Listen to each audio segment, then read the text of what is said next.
నేను మీ కల్పన ఠాకూర్. భారత్ వర్ష్కి స్వాగతం. మనం ఇందూర్ నగరానికి సుమారు 10 కిలోమీటర్ దూరంలో ఉన్న జానకంపేట లక్ష్మీ నరసింహస్వామి దేవాలయం ప్రాంగణంలో ఉన్నాము.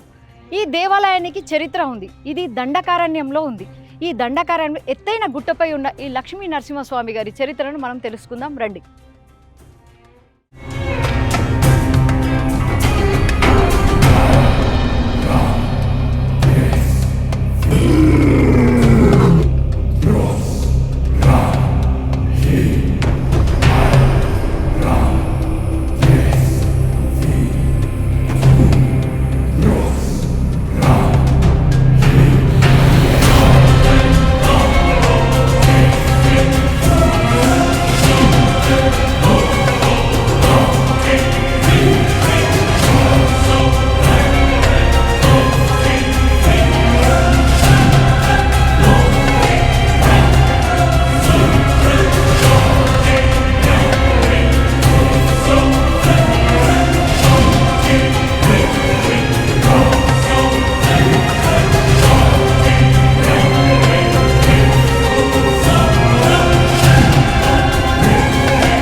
ఎక్కడైనా చూసినప్పుడు మనకు స్వామి ఎదురుగా గరుత్మంతుడు కనిపిస్తాడు. కానీ ఇక్కడ మనకు ఆంజనేయ స్వామి గరుత్మంతుడు ఇద్దరు ఉన్నారు.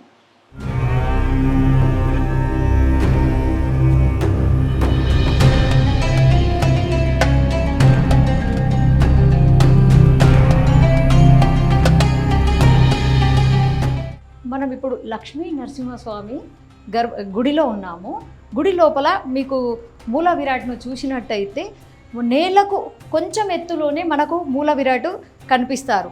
నరసింహస్వామిని మనం చూసినట్టయితే వెండి మీసాలతో, వెండి దంతాలతో, శాంతమూర్తి రూపంలో తన లక్ష్మీ సమేతంగా లక్ష్మీ నరసింహస్వామి భక్తుల కోరికలను తీర్చే అభయ లక్ష్మీ నరసింహస్వామిగా ఇక్కడ దర్శనమిస్తాడు. యాక్చువల్గా లక్ష్మీ నరసింహస్వామి ఇక్కడ ఉగ్ర రూపంలో వచ్చాడంట. ఆ కథ ఏంటో మనం పూజారిని అడిగి తెలుసుకుందాం. అంతకుముందు ఇక్కడ మనకు శ్రీచక్రాన్ని చూసినట్టయితే 5 అంతస్తులుగా ఉంది. మొదటి అంతస్తులో కూర్మపీఠము, 2వ అంతస్తులో ఏనుగులు, 3వ అంతస్తులో గుర్రాలు, 4వ అంతస్తులో 5 తలల శేషనాగు, 5వ అంతస్తులో శ్రీచక్రం. ఇది అద్భుతమైన శ్రీచక్రం. ఇది చాలా అరుదుగా కనిపించే శ్రీచక్రం.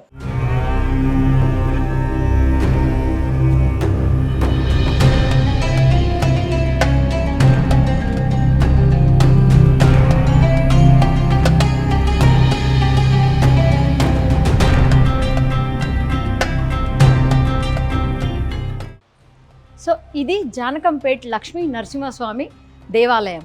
కాకపోతే ఈ దేవాలయం అతి పురాతనమైన దేవాలయంగా, దీనిని జైనులు కట్టించారు కాబట్టి జైన దేవాలయంగా కొలిచేవారంట. ఆ తర్వాత శివాలయంగా మారిందంట. ఆ తర్వాత లక్ష్మీ నరసింహస్వామి దేవాలయంగా ఇక్కడ రూపుదిద్దుకుందంట.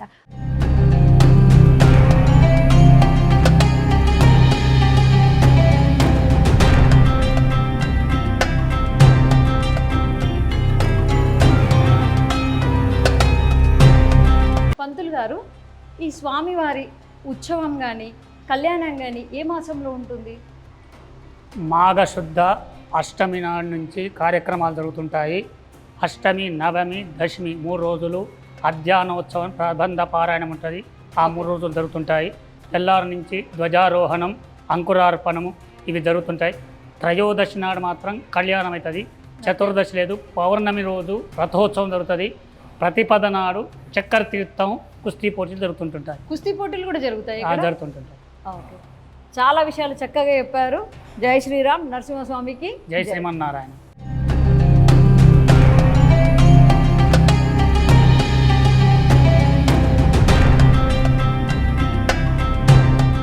సో మనం ఈ జానకంపేటలో చూసినట్టయితే దశావతారాలు మనకు అగుపిస్తుంటారు. దశావతారాల కూర్మ రూపము, అన్ని అవతారాలు మనకి ఇక్కడ, ప్రతి అవతారం ఇక్కడ మనకు కనిపిస్తూ ఉంది. సో ఈ గుళ్ళో చూసుకున్నట్టయితే మనకు దశావతారాలు దర్శనమిస్తారు. మత్స్య అవతారం, కూర్మ అవతారం, ఇలా వామన అవతారం, ఇలా అన్ని అవతారాలు మనకి ఇక్కడ ఈ గుళ్ళో మనకు కనిపిస్తుంటాయి.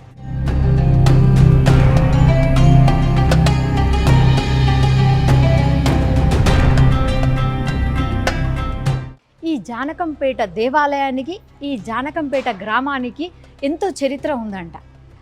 ఇక్కడ హిరణ్యకశిపుడిని చంపారు. అంటే తన ప్రియ భక్తుడైన ప్రహ్లాదుని తండ్రి అయిన హిరణ్యకశిపుడిని నరసింహస్వామి ఉగ్ర రూపంలో సంహరించిన తర్వాత ఇది మొత్తం దండకారణ్యంగా ఉండేదంట. ఆ దండకారంలో సంచరిస్తూ ఈ ఎత్తైన కొండపైకి వచ్చి ఇక్కడ కూర్చున్నాడంట. ఆ ఉగ్ర రూపంతో ఉన్న నరసింహస్వామిని చూసిన మునులు ఋషులే భయపడిపోయారంట.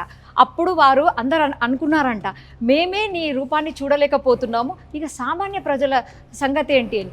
అప్పుడు వాళ్ళందరూ ఇంద్రుని బ్రహ్మ దగ్గరికి వెళ్ళి బ్రహ్మను కోరారంట, ఈ ఉగ్ర రూపాన్ని మేమే చూడలేకపోతున్నాం, సామాన్య ప్రజలకు చాలా కష్టతరం అవుతుంది అని. సో బ్రహ్మ ఒక ఉపాయం చెప్పాడంట.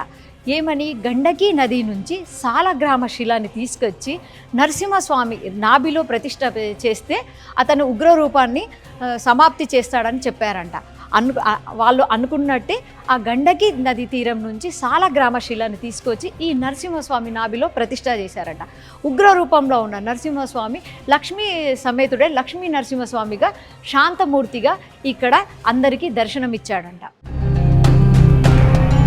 సో నరసింహస్వామి గుడి ఎదురుగా ఉన్న ఇక్కడ ఈ ప్రదేశంలో ఎవరైతే కాయిన్ని నిలబెడతారో, అంటే తన కోరికలను మొక్కుకొని నరసింహస్వామి ఎదుటిగా కాయిన్లను నిలబెడతారో ఆ నాణం నిలబడితే వారి కోరికలు తీరుతాయని భక్తుల ప్రగాఢ నమ్మకం.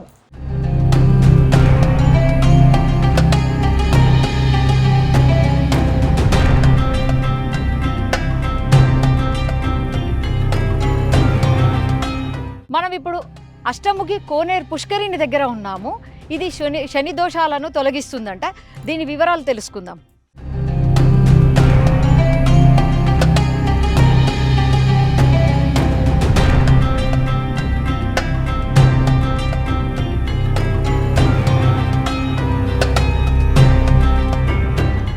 స్వామి, ఇది అష్టముఖి పుష్కరిణి కదా, ఈ పుష్కరిణి గురించి మాకు వివరిస్తారా? ఓం నమో నారాయణాయ అనే అష్టాక్షరి మంత్రంతోనే కట్టాను. కోణానికి ఒక మూలకొక పదం. ఓకే. అది అందుకని భక్తులు వచ్చి ఆ అష్ట కష్టాలు పోతాయని చెప్పి స్నానమాచరించి వెళ్తుంటుంటారు. వాళ్ళకి ఏ నమ్మకం అంటే సంతానం లేని వారికి సంతానము, సంపద లేని వారికి సంపద కలుగుతుందని, శనిగ్రహ దోషాలున్న పోతాయని చెప్పి శని త్రయోదశి నాడు కానీ, అమావాస్య శనివారం వచ్చినా కానీ, అష్టమి శనివారం వచ్చినా కానీ అనేక మంది భక్తులు వచ్చి స్నానం ఆచరిస్తారు. ఒక అమావాస్య శనివారం నాడు 50-60 మంది స్నానం ఆచరిస్తారు. అష్టమి శనివారం నాడు 20,000 దాకా వస్తుంటారు. శని త్రయోదశి నాడు 10,000 మంది దాకా వచ్చి స్నానం ఆచరిస్తారు. స్నానం ఆచరించిన తర్వాత 8 ప్రదక్షిణాలు చేస్తుంటారు. ఓం నమో నారాయణాయ అంటూ ప్రదక్షిణాలు చేస్తూ వెళ్ళే మార్గంలో శివాలయం ఉంది, అక్కడ దర్శించుకుంటారు. ఇంకా ముందుకెళ్తే లక్ష్మీ ఆలయం ఉన్నది, అక్కడ దర్శించుకుంటుంటారు. వెళ్ళే మార్గంలో ఆంజనేయ స్వామి టెంపుల్ ఉన్నది, అక్కడ కూడా దర్శించుకొని వెళ్తుంటుంటారు. ఓకే. అంటే ఇది శని దోషాలను ఇక్కడ స్నానం చేస్తే శని దోషాలు తొలగిపోతాయని భక్తులు నమ్ముతారు.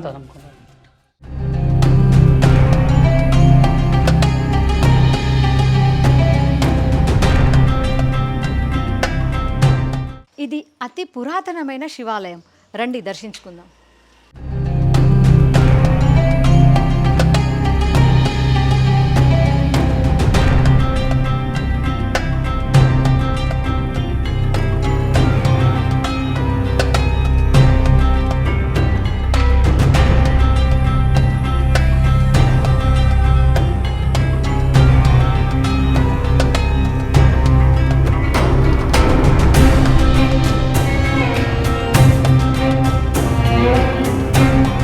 సార్ నమస్తే, బాగున్నారా సార్?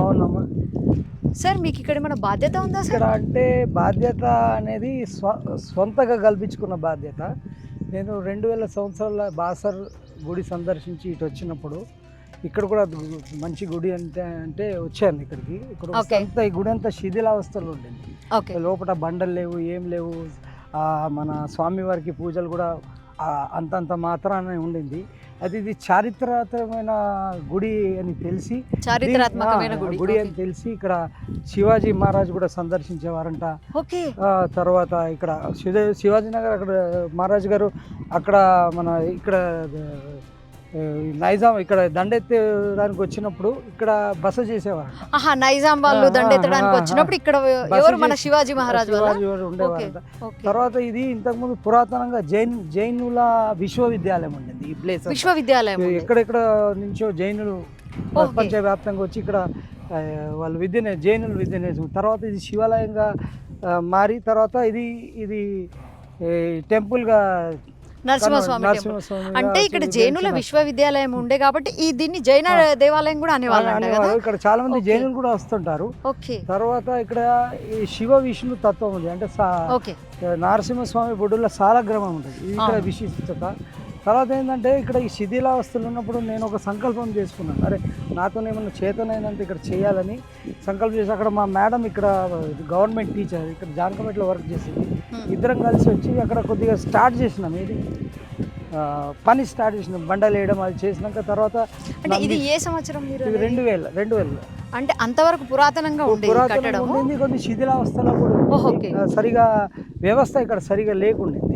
తర్వాత అప్రోచ్ రోడ్ కూడా సరిగా అంతంత మాత్రానే ఉండింది. నేను వచ్చినాక ఈ బండలు వేసినాక తర్వాత నా మిత్రులను పిలిచినాను ఒక 10 మంది. డాక్టర్ జయప్రకాష్, మధు, సంతోష్, ఎండూరి శ్రీనివాస్, ఎండూరి నరేష్, ఇట్లా ఒక 10 మంది మేము ఏం చేసి ధీరజ్ వీళ్ళందరం కలిసేసి ఏం చేసినాము నిరంతరంగా పొద్దున సాయంత్రం 2000 నుంచి 2002 దాకా ఈ ఇంత మాత్రానికి ఈ టెంపుల్ని తీసుకొచ్చినాం. తర్వాత ఇది మన ఎండోమెంట్స్ డిపార్ట్మెంట్ వాళ్ళు చూసుకుంటున్నారు. ఇప్పుడు ఆలయం చాలా అభివృద్ధిలోకి వచ్చింది, ఇంకా అభివృద్ధి అవుతుంది. ఇక్కడ దశావతారాలు కూడా మేము ప్రతిష్ఠించినాము. చూసాను దశావతారాలు కూడా అక్కడి నుంచి చాలా మంది భక్తులు వస్తున్నారు, డొనేషన్స్ వస్తున్నాయి, ఇది వస్తుంది. అయితే 3300 సంవత్సరాల దాకా దీన్ని ఎవరు ఎందరో వచ్చినా కూడా ఈ దేవాలయం 4000 సంవత్సరాలకి అయితే 3000 సంవత్సరాల నుంచి డెవలప్మెంట్ లేదు. ఎంత చేసినా అది ముందు అది ఏందో దైవ నిర్ణయమో ఏదో ఒక చేయుతలాగా నా ద్వారా దేవుడు చేయించినాడు అనుకుంటున్నాను. ఇది ఒక మంచి స్వామివారి కృప ఉందనుకోవాలా అంతే అనుకోవాలా మనది. అయితే ఇది అంతవరకు డెవలప్ అయితే ఇక రెగ్యులర్గా డెవలప్ అవుతున్నది. చాలా సంతోషంగా ఉండేది, ఎందుకంటే ఏదో నా జీవితంలో ఏదో చేసినట్టు ఒక తృప్తిగా మిగిలింది. సార్ ఇక్కడ చరిత్ర చూసే వరకు ఏంటంటే ఉగ్ర నరసింహుడు ఇది దండకారణ్యంగా ఉండేదంట కదా. అయితే ఆ హిరణ్యకశిపుడిని సంహరించి ఇక్కడికి వచ్చి ఇక్కడ ఉన్నాడని బ్రహ్మదేవుడు ఏదో ఉపాయం చెప్తే అతన్ని శాంతపరిచారని చెప్తారు. నిజమేనా సార్? అదే అంటారు, చరిత్ర అందరూ అతనే చెప్తారు అది. ఓకే, ధన్యవాదాలు సార్. థ్యాంక్స్.